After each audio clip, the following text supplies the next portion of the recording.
There is a social revolution going on right now in this country that started with the most unlikely of people.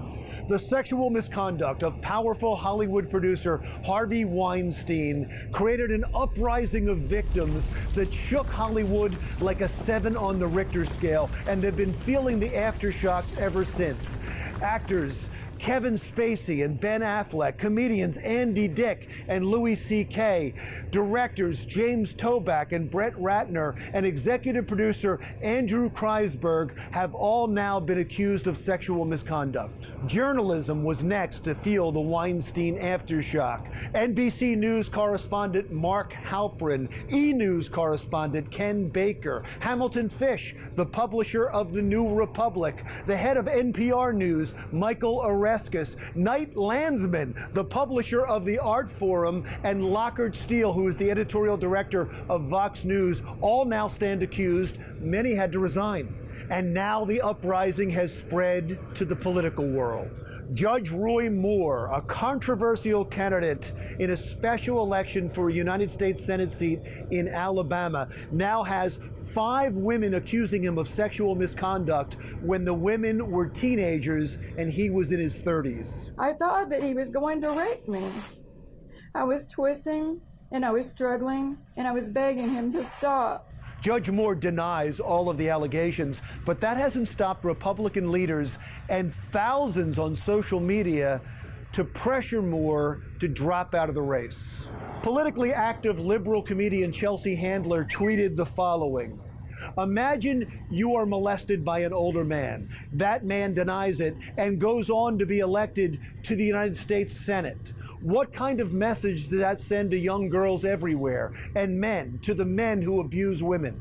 It was a powerful message, but it was met with an equally powerful response from Juanita Broaddrick, who is one of the women who accused Bill Clinton of sexual misconduct.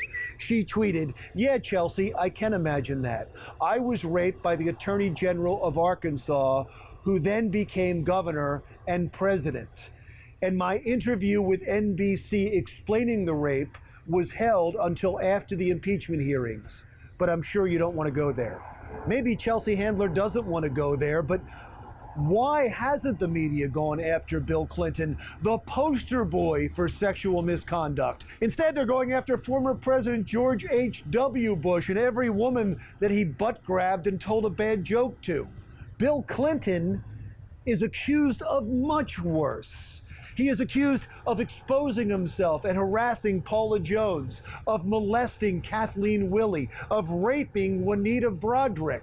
And the misconduct continued after he left office, according to the best-selling book, Game Change. Clinton would fly around the world with a billionaire business partner to pick up young girls. The plane was nicknamed Air F-1, and the F did not stand for force. The Democrats seem laughably hypocritical in attacking Roy Moore and canonizing Bill Clinton. Eventually, the post-Weinberg sexual harassment lynch mob will point their pitchforks and torches at Clinton.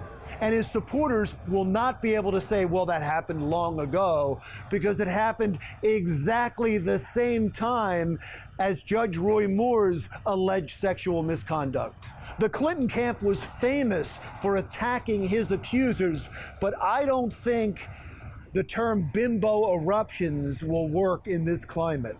No, Bill Clinton's day of reckoning is coming. And for the Democrats and the media to have any credibility, they will have to give Bill Clinton the same treatment that they gave Weinstein, Moore, and Spacey, the rest of the sexual harassment Mount Rushmore. I'm Larry Menti. Talk to you again next week.